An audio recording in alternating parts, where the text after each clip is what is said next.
يا صباح الورد والفل عليكم، عاملين ايه اخباركم؟ كل سنة وانتم طيبين، سنة سعيدة علينا كلنا بإذن الله، سنة تبقى كلها خير وحب وبركة بإذن الله، نحقق فيها كل اللي نفسنا فيه. بصوا بقى، انا بحب اعمل الهارد جيل لنفسي في البيت، دي حاجة بتفرحني قوي ان انا بعمل الحاجة دي لنفسي وبعمل الاشكال اللي انا بحبها بطريقة سهلة جدا. انا ما عنديش ادوات كتير قوي، اهم حاجة الجهاز والمادة بتاعة الهارد جيل تبقى موجودة عندنا وبس كده، ونعمل احلى اشكال. عايزه اقول لكم الاشكال دي انا مش عاملاها بفرشه متخصصه للحاجات دي، لا انا عاملاها بخله الاسنان وبالفرشه العاديه. يا ريت لو اول مره تشوفوني ما تنسوش تشتركوا في القناه، ولو الفيديو عجبكم ما تنسوش تدوسوا لايك وتشيروا الفيديو مع اصحابكم عشان يعملوا الاشكال الحلوه دي. يلا بينا اقول لكم على الطريقه، طريقه سهله جدا وبجد بابسط بصوا بقى الادوات. الادوات اللي عندنا. عندي دي، بس دي مش بنحتاج منها طبعا الحاجات كلها. هنحتاج المبرد، هنحتاج دي نقص بيها الجلد الزايد، تمام؟ يعني حاجات كده على قد. تمام. عندي الالوان بقى اللي انتوا تختاروها. عندي التوب كوت، وعندي البيس كوت، وعندي الهارد جel. طبعا لازم نعمل كده، تمام؟ مش عارفه ايه السبب يعني. وعندي دي الورق اللي هو بنلزقه تحت الضفر عشان نبني عليه الضفر، تمام؟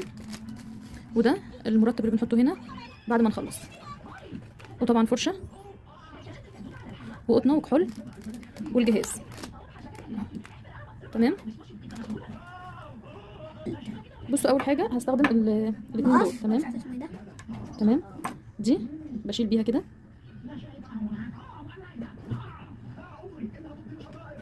شايفين؟ بفصل الزوايد دي عن الضوافر. انا مش عارفه اوضحها لكم.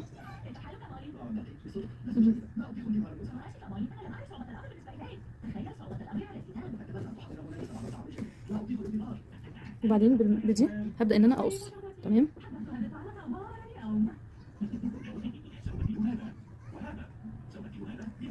شايفين بيتشال ازاي؟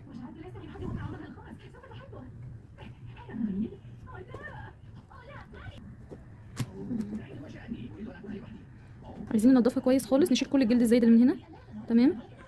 بنزقه كده بالاداه دي، ونبدا ان احنا نشيل. طبعا انا مش متخصصه يعني في الحاجات دي، بس بحب اعملها في البيت لنفسي. هنا بيبقى فيه قطعه جلد زايده بنشيلها، وهنا كمان. وبس كده هنعمل الضوافر كلها كده. شايفين؟ بصوا ده من ده كده شلنا الجلد الزايد، وده لا. هنكمل بقى طبعا كله كده وهوريكم في الاخر. بصوا احيانا بقى هي بتبقى ايه، بنلاقي الحته دي ناشفه شويه فممكن توجعنا واحنا بنعملها، فانا بخلي جنبي قطنه فيها ميه، معرفش طبعا التكنيك ده صح ولا غلط، وببلها كده قبل ما اعمل، تمام؟ فبتطلع معايا بقى بمنتهى السهوله كده. نعم يا ميرا، شايفين؟ كده كده. هبدا ان انا اطلع كله كده. طبعا سيحضركم دلوقتي سؤال، ان انا ضوافري طويله اصلا فليه هعملها بالهارد جيل؟ فطبعا هتتخيلوا ان انا عايزه اطولها اكتر من كده. لا انا ما بحبش الضوافر الطويله. طب عايزه تعمليها ليه يا ميرنا؟ انا مش عارفه. طب هل مثلا ضوافرك بتتكسر؟ لا، انا اصلا ما بحبهاش طويله وكل شويه انا اللي بقصها لنفسي. طب هل هتستحمليها بقى وهي طويله؟ لا، كلها يومين وهشيلهم تاني. طب عملتيهم ليه؟ يعني قلت ايه، اغير بقى في الالوان والضوافر كده يبقى شكلها لذيذ. فعارفين في صراع نفسي يعني، المهم يعني، فقلت ايه يعني، بصوا انا ضوافري طويله فهقصرها دلوقتي عشان ابني ضوافر طويله. يعني سبحان الله، موضوع عجيب غريب. بس دعونا من هذا الصراع النفسي وخلونا نركز في الضوافر، تمام؟ احنا بنفضل نسلك بقى ايه الحاجات دي كده ونشيل. وطبعا ايه بقى الناس المتخصصه فبيشيلوها كده قطعه واحده. شايفين بيتشال قد ايه؟ وبنشيل برضو الحتتين دول. لو موجود عندكم الحته دي ناشفه شيلوها، انا بتبقى عندي ناشفه شويه فبتضايق، تمام؟ نبل بقى برضو هنا كده بالميه. ليه بقى ما بحبش الضوافر الطويله؟ ما بنعرفش نعمل منها اي حاجه خالص. يعني انا مش عارفه الناس اللي بتربيها دول يعني بيربوها ازاي. لا بنعرف نطبخ منها ولا بنعرف يعني نعمل اي حاجه. تلاقي الاكل كده بيدخل جواها وبتبقى حاجه مهزله.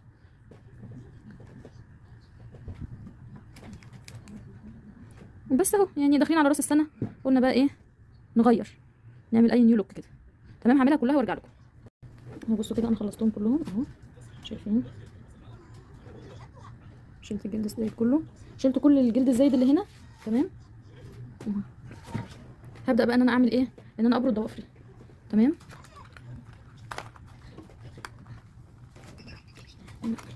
بالمبرد ده عادي، وهبدا ان انا ابردهم، تمام؟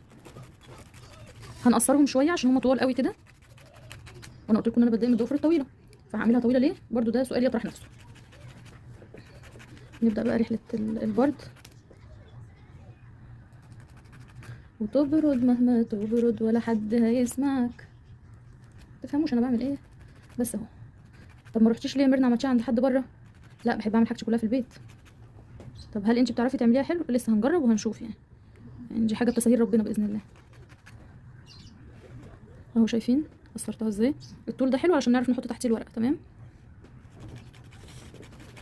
هنبرد بقى كله كده، هبرد كله وارجع لكم. تمام، بستخدم واهم حاجه خلوا تحتيكوا فوطه كده طبعا، لان البرد بقى والحاجات اللي بننزلها دي كلها هتبهدل لنا الدنيا. شايفين المنظر؟ بصوا الحاجات، ولسه مستمرين في البرد طبعا، وداخلنا برضو الصراع النفسي. ليه بقى؟ عماله اقول طب دلوقتي وانا بفرش الملايات مثلا وانا بغسل المواعين هيضايقوني، فما تعملوش يا ميرنا، وجزء مني يقول لي لا اعملي يا ميرنا احنا داخلين على عيد.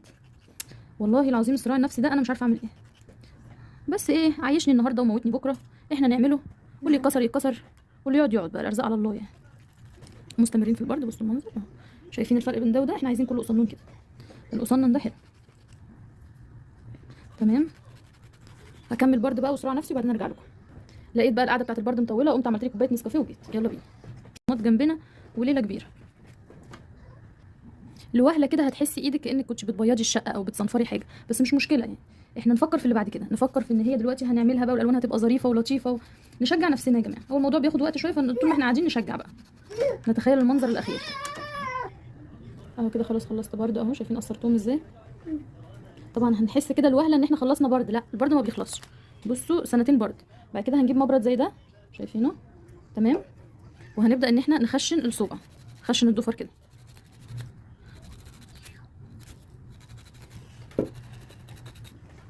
شايفين؟ نخشنه كويس علشان نبني عليه الضفر بقى وما يطلعش مننا. شايفين؟ شايفين؟ اهو بصوا كده انا خشنت الضوافر، شايفين ازاي؟ بصوا اهو كده خشنت كله خلاص. خشنوها كويس علشان الضفر بعد كده ما يطلعش ويفك يعني، فاهميني؟ بعدين هجيب قطنه هحط عليها كحول وابدا بقى امسح كل الكلام ده. تمام، شايفين كده؟ اهو هبدا بقى اشيل كل الزوايد دي اهو. انضف الضوافر كويس قوي علشان بقى خلاص نحط دلوقتي البيس كوت.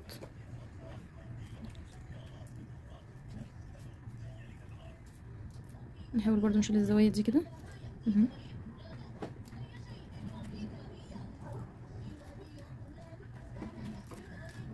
بس كده بصوا نضفناها كويس اهو.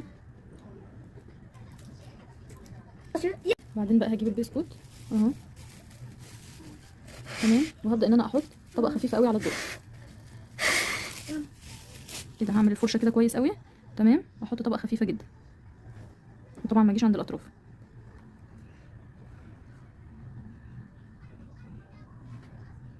اهو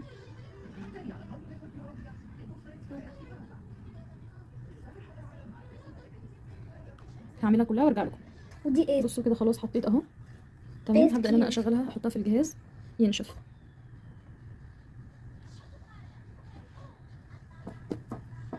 خلاص اهو كده نشف.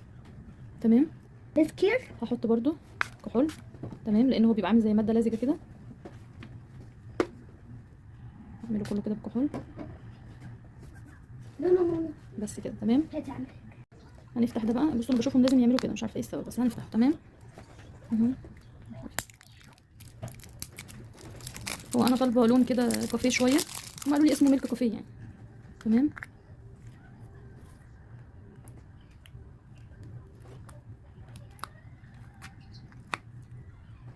هفتح وارجع لكم اهو. بصوا حطينا الورقه ازاي كده. تمام، هبدا ان انا اجيب الماده دي كده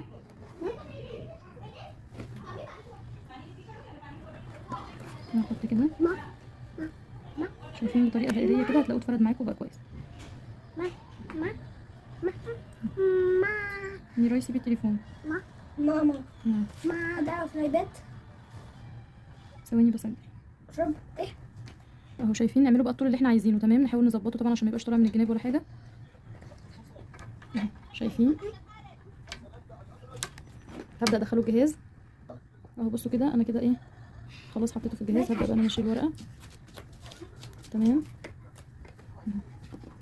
شايفين. هبدا بقى ان انا ابرد شعرك يا ميراي. ابرد بقى اللي في الجوانب ده. تمام، بس بالراحه لان هو لسه طبقه خفيفه خالص، لسه هنخشنه بقى تاني ونبدا نحط عليه بقى طبقه تانية. تمام نو. لا.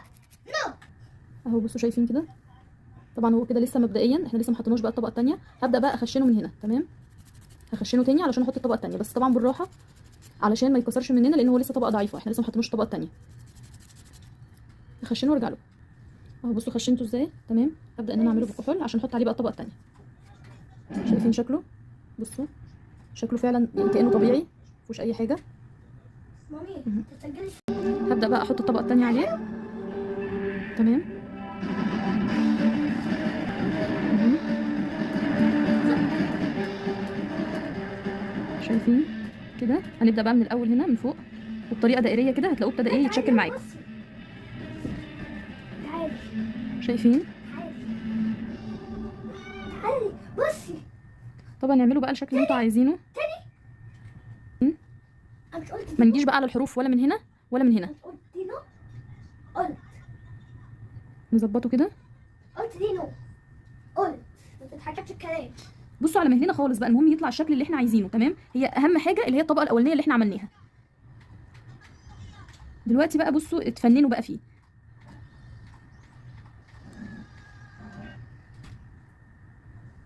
ولسه طبعا هنبرده. نحاول بقى نشيل الزوايد كده ونسويه. بجد شكله حلو جدا.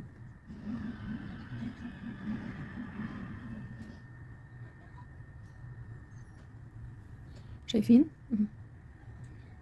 الدرجه دي كمان من اللون حلوه قوي. بصوا اهي اسمها ميلك كافيه. شايفين؟ هحطه بقى في الجهاز. انا كده الشكل ده كده بالنسبه لي حلو قوي. لو في اي زوايد بنشيلها.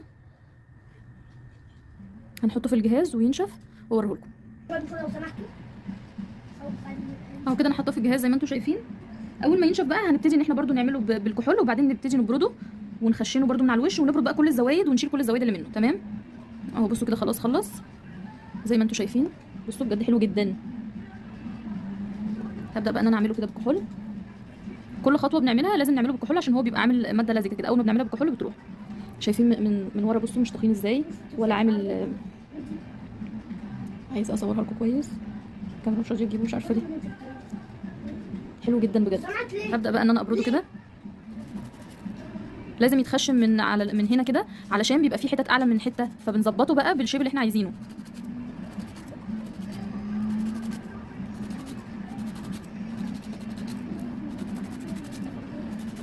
تمام انا هوريكم في واحد وبعدين هنكمل بقى كله بنفس الطريقه. تلاقي حته عاليه من هنا، حته مش متساويه، فبتسويها بقى بالمبرد. هنا بقى خلاص بيبقى اوريدي الضفر جامد معانا فببرد براحتي يعني. تمام نسويه كده من الجناب ومن تحت ونظبطه خالص الشكل اللي انت عايزاه بقى. عايز تعمليه مدور، عايز تعمليه مربع، اللي يريحك. انا مش بحب الاطراف بتاعته تبقى حاده قوي علشان عندي اطفال يعني، فبخاف ان انا اخربشهم. اهو بصوا كده بقى.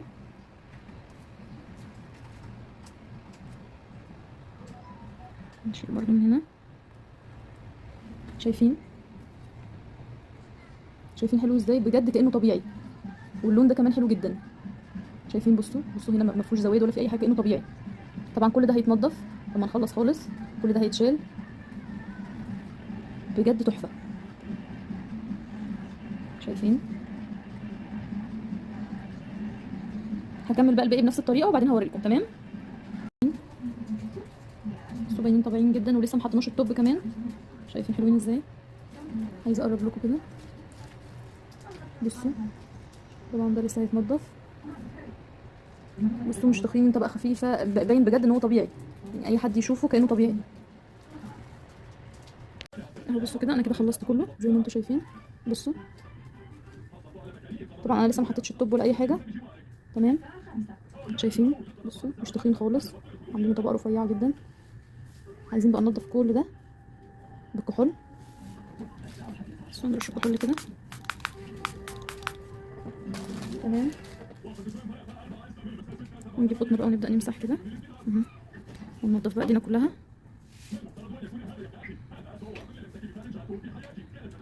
ننضف اللي جوه ده ونشيل منه الزيادات كده.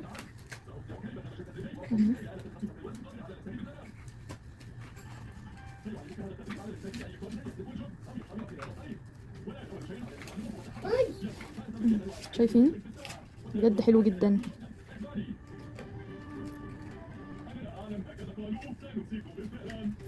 بصوا انا كده خلصت الايد الاولانيه، هوريكم بقى عملتها ازاي. شايفين؟ ايه رايكم بقى في الرسومات؟ عملتها بمنتهى السهوله. يلا بينا. بصوا عندنا هنا ده وده الاحمر والابيض ده اساسي عندنا، واي ايلاينر عندك هاتيه تمام، او حتى مسكره، ما عندكيش ايلاينر هاتي مسكره وخله اسنان تمام. محتاجين برضو اللون الاصفر ده بس ده لون اصفر عادي يعني، ده مش زي دول فاهميني. وبس كده هنبدا بقى.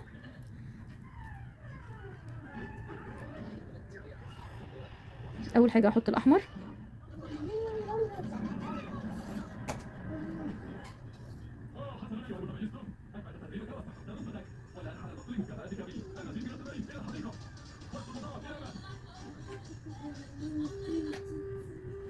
نحاول نظبطه كده يبقى شكله حلو، ونبعد عن الاطراف خالص.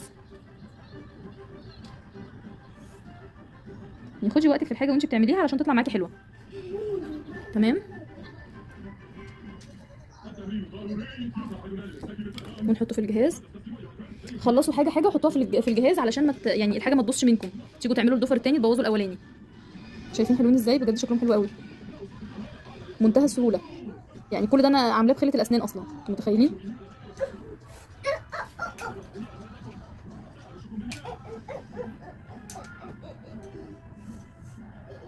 بس كده خلاص اهو تمام. هنبدا نرش عليه كحول كده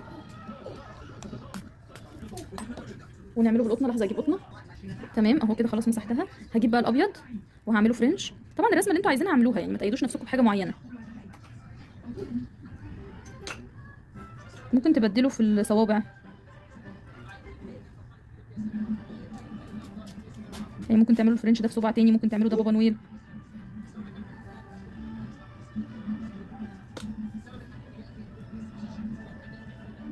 ماما نعم يروح ماما. حاضر. بصوا لما تلاقوه خفيف كده حطوه في الجهاز تمام، وبعدين اعملوا له برده طبقه تانية اهو. بصوا كده، وهبدا بقى ان انا احط له طبقه تانية عشان هو خفيف. حاضر يا ماما اهو.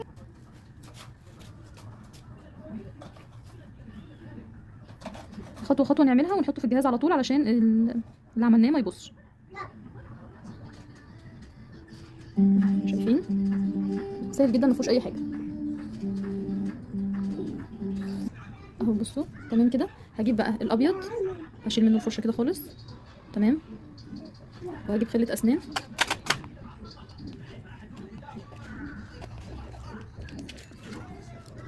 وهبدا ان انا بصوا هعملها كده في الحروف وهنقط كده.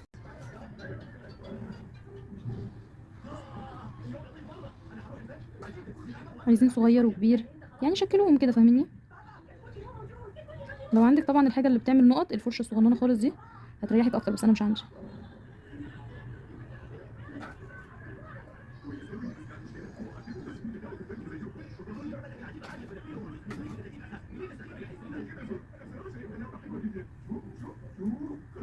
بس كده كده اول صباع خلاص خلص اهو. بصوا نعمل بقى التاني اللي هو ده تمام. نحط برضو احمر كده،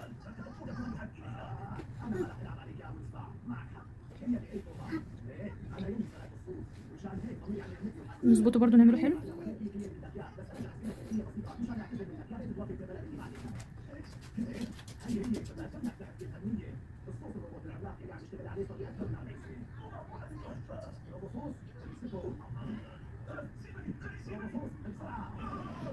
هنحطه بقى في الجهاز.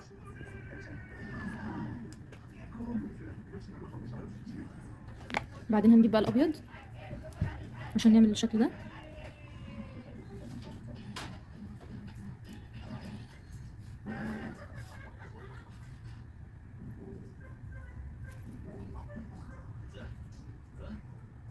هنعمل خط طويل كده نحاول نظبطه،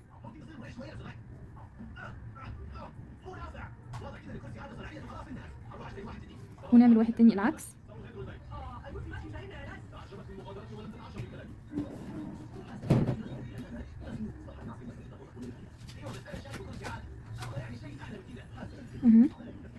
تمام. وبعدين هنعمل كده وكده. طبعا انا مش عارفه اعملها قوي لان دي الايد اليمين، فانا كده بعمل بالشمال. طبعا كلنا عارفين ان اليمين اصعب.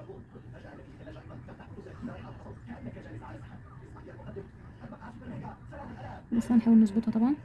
تمام. وهنيجي بقى في اللي هي الاساسيه اللي احنا كنا عاملينها كده. بصي بتاخدي من الابيض اللي انت كنتش عاملاه اصلا، شايفه؟ هو تلاقيه بيجي معاكي. بصي معلش البتاع بس وقع. التليفون. تمام. اهو شايفين؟ انت بتاخدي من الابيض اللي انت عملتيه هتلاقيه بيطلع معاكي. بصي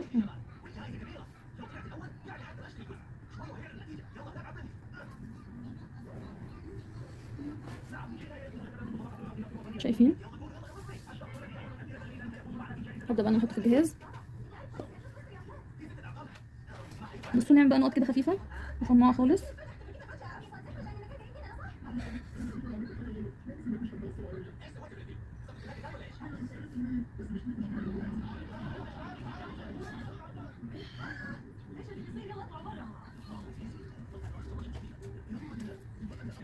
بصوا بقى هنيجي اللي بعده.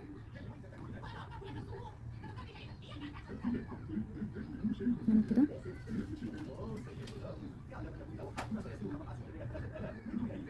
هنحاول نعمله دايرة، شايفيني؟ هتبقى نص دايرة كده من هنا.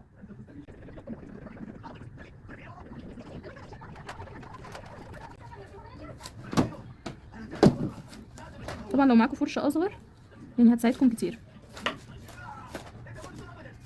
بس لو معناش بنتصرف.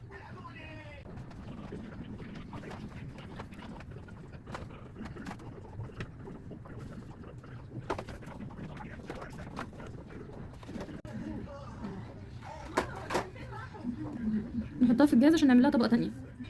اهو تمام كده. نديها برضو طبقة تانية.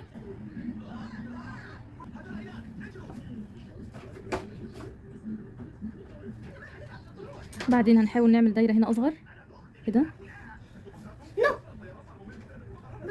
نعم يا ميرا. شافت الألوان. اهو بصوا عاملينها ازاي كده. تمام. نحطها برضو في الجهاز. بصوا بقى بعد كده هنجيب الاحمر، نشيل الفرشة منه، وهناخد برضو كده بالخلة.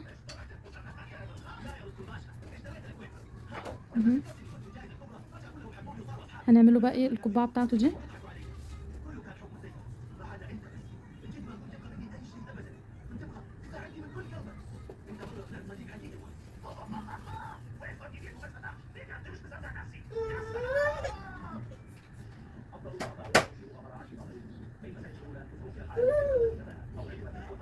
يا مامي. تمام. وبالمره كده برضو احنا بنعمل الاحمر، بنعمل له السكارف بتاعته اللي هنا.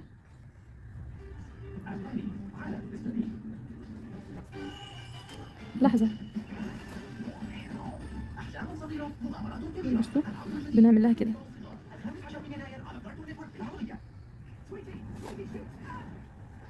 شايفين شكله؟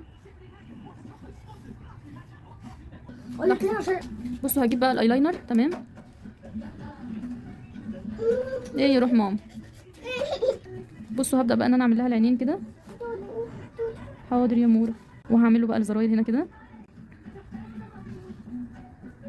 شايفين شكله وبقه؟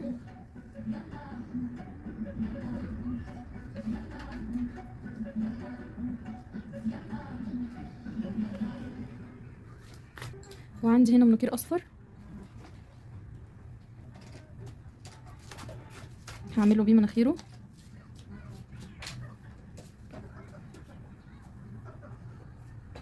بصوا كده.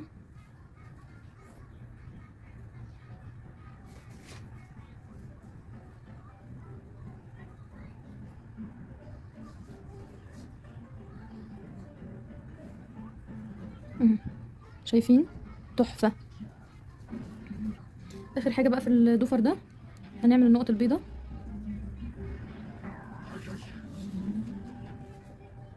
كده. عايزين نعمله دي كده في القبعة. شايفين؟ نعمل نقط كده صغننة.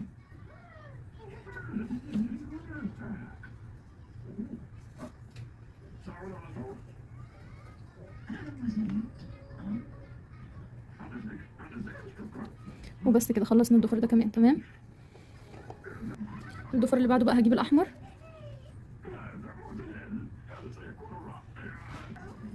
هبدأ ان انا اعمله كده.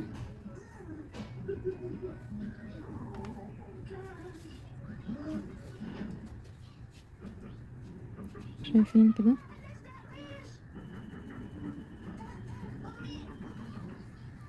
احنا عايزين ده يبقى زي ده. تمام. شايفين كده؟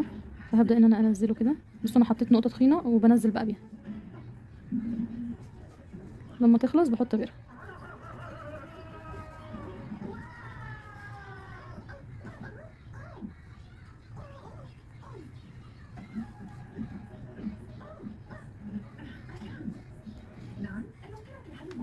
عايزاه يطلع زيه بالظبط عشان ما تبقاش ايد وايد، فاهميني؟ عايزين نتخن هنا كده شويه.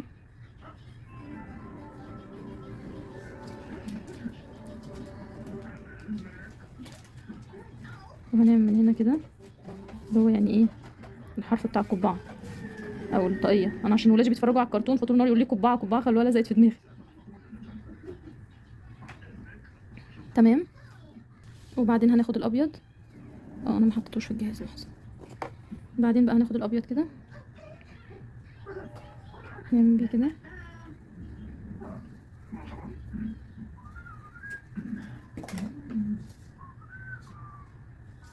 تمام. وهنعمل بيه نقطه من هنا. شايفين؟ رب يكون واضح يعني عندكم.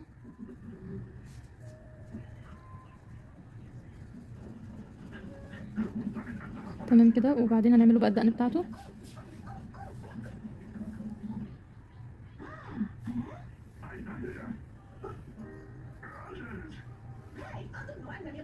بنعمل خط كده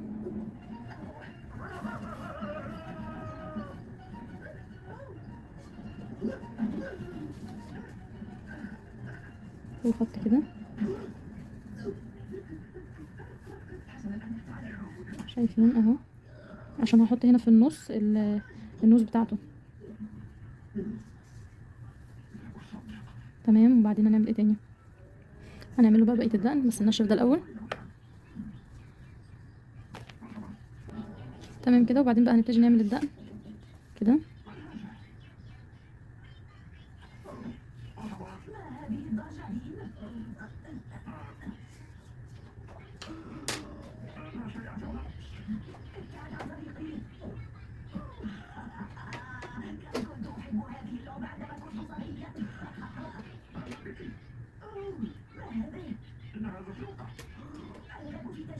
شايفين اهو كده.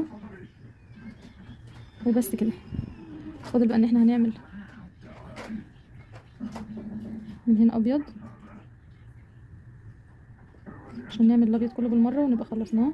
وهنعمل نقط.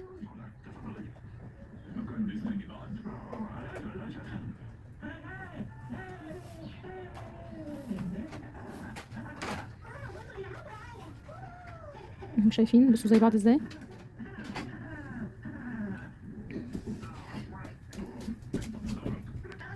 بس كده. اخر حاجه بقى هناخد من الاحمر نعمله النوز بتاعته. هنحاول نقطها نقطه كبيره كده شويه.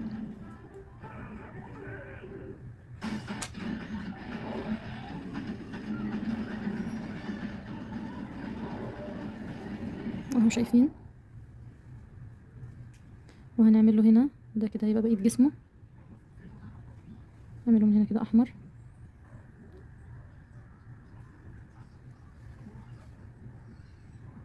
يا مامي ثانيه ثانيه. بس كده. اخر حاجه بقى علشان نقفل خلاص الاحمر ده. تمام. هنعمل ده كده خط فرنش كده خفيف احمر. وبس كده. كده احنا نبقى خلصنا الرسمه كلها. فاضل بس هنعمل عينين بابا نويل بالايلاينر. بس انا حبيت اعمل ده هادي بقى شويه لان حاسه كده الدنيا يعني راس السنه كله بيحتفل في ايجانا. شايفين؟ اخر حاجه بقى خلاص هنعملها ان احنا هنعمل بقى العينين.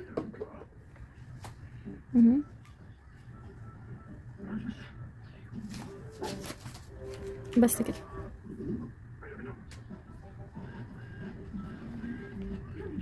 اخر حاجه بقى خالص احط عليها التوب.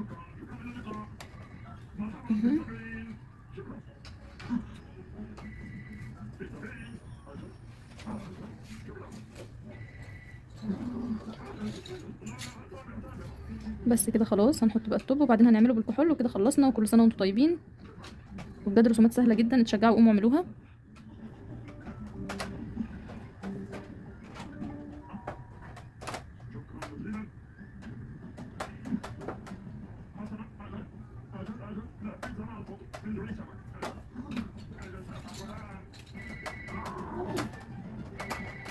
ايه ده؟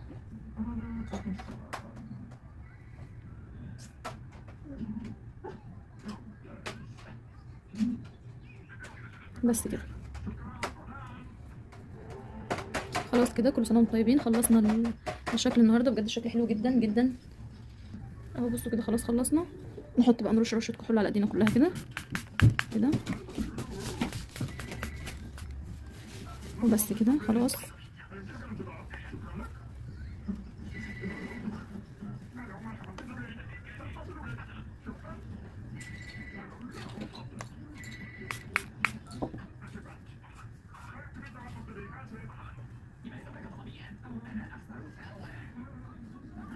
ايه رايكم بقى؟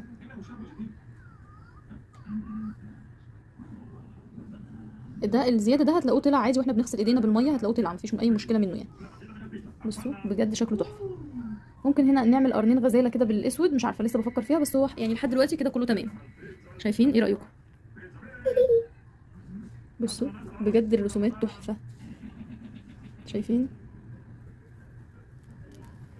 مبسوطه بيهم جدا، حلوين قوي. كل سنه وانتم طيبين.